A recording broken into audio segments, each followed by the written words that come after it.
Ветер пахнул чабрецом и смородиной.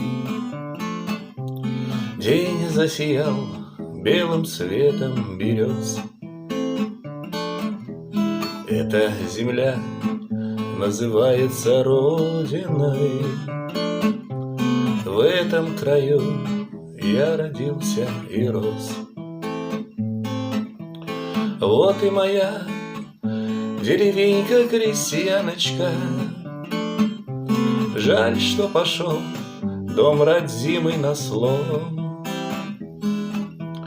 Только стоит под березою лавочка. Здесь хорошо погрустить о былом.